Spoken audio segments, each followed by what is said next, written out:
Hello बच्चों। आज हम सर्वेश्वर दयाल सक्सेना द्वारा लिखित मानवीय करुणा की दिव्य चमक इस पाठ का सारांश पढ़ेंगे। प्रस्तुत पाठ में लेखक ने फादर बुल्के के जीवन का चित्रांकन किया है। फादर बुल्के का जन्म बेल्जियम के रेम्स चैपल में हुआ था। उन्होंने इंजीनियरिंग की पढ़ाई छोड़ने के बाद पादरी बनने की विधिवत शिक्षा ली। भारतीय संस्कृति के प्रभाव में आकर वे भारत आ गए। बुल्के के पिता व्यवसायी थे। एक भाई पादरी तथा एक परिवार के साथ रहकर काम करने वाला था। एक बहन भी थी जिसने बहुत दिन बाद शादी की। माँ की उन्हें बहुत याद आती थी। उनकी चिट्ठियाँ अक्सर उनके पास आती रहती थी। उन पत्रों को वो अपने मित्र रघुवंश को हमेशा दिखाते रहते थे। भारत में उन्होंने जेसुइट संघ में 2 साल तक पादरियों के बीच रहकर धर्माचार की शिक्षा प्राप्त की। 9 से 10 वर्ष दार्जिलिंग में रहकर अध्ययन कार्य किया। कोलकाता में रहते हुए बीए तथा इलाहाबाद में एमए की परीक्षाएं उत्तीर्ण की। हिंदी से उनका अत्यधिक लगाव रहा।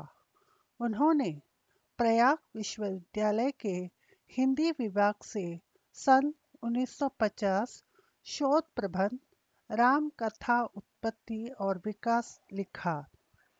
रांची में सेंट जेवियर्स कॉलेज की हिंदी तथा संस्कृत विभाग के विभागाध्यक्ष के रूप में उन्होंने काम किया।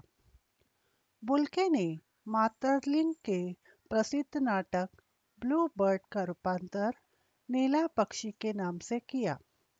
बाइबल के हिंदी अनुवाद किया तथा एक हिंदी अंग्रेजी कोश भी तैयार किया।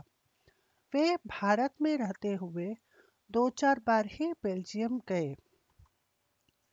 लेखक का परिचय बुल्के से इलाहाबाद में हुआ, जो कि दिल्ली आने पर भी बना रहा। लेखक उनके महान व्यक्तित्व से बहुत प्रभावित थे, जिससे उनके पारिवारिक संबंध बन गए। वे एक बार रिश्ता बनाते तो तोड़ते नहीं। उनकी चिंता हिंदी को राष्ट्रभाषा के रूप में देखने की थी। वे हिंदी भाषियों को ही हिंदी की उपेक्षा करने पर झुंझलाते और दुखी हो जाते। लेखक की पत्नी और बेटे की मृत्यु पर बुल्के द्वारा सांत्वना देती हुई पंक्ति ने लेखक को अनोखी शांति प्रदान की। फादर बुल्के की मृत्यु दिल्ली में जहरबाद से पीड़ित होकर हुई। अंतिम समय में उनकी दोनों हाथ की उंगलियां सूज गई थी। दिल्ली में रहकर भी लेखक को उनकी बीमारी और उपस्थिति का ज्ञान न होने से अफसोस हुआ।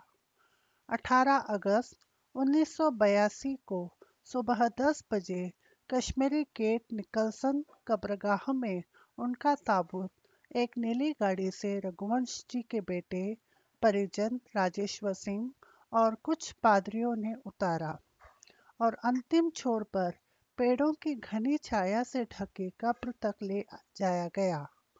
वहां उपस्थित लोगों में जैनेन्द्र कुमार, विजयेंद्र स्नातक, अजित कुमार, डॉक्टर निर्मला जैन, इलाहाबाद के प्रसिद्ध वैज्ञानिक डॉक्टर सत्यप्रकाश, डॉक्टर रघुवंश, मसीही समुदाय के लोग और पादरीगण थे।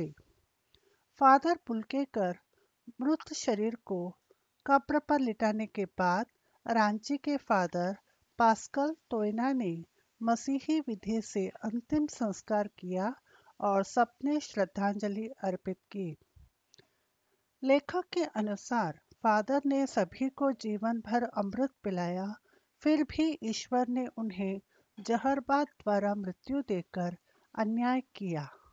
लेखक फादर को ऐसे सघन वृक्ष की उपमा देता है जो अपनी घनी छाया, फल, फूल और गंध से सबका होने के बाद भी अलग और सर्वश्रेष्ठ था। हमारे अगले वीडियो में हम नया पाठ पढ़ेंगे। कृपया इस वीडियो को लाइक और सब्सक्राइब करना ना भूलें। धन्यवाद।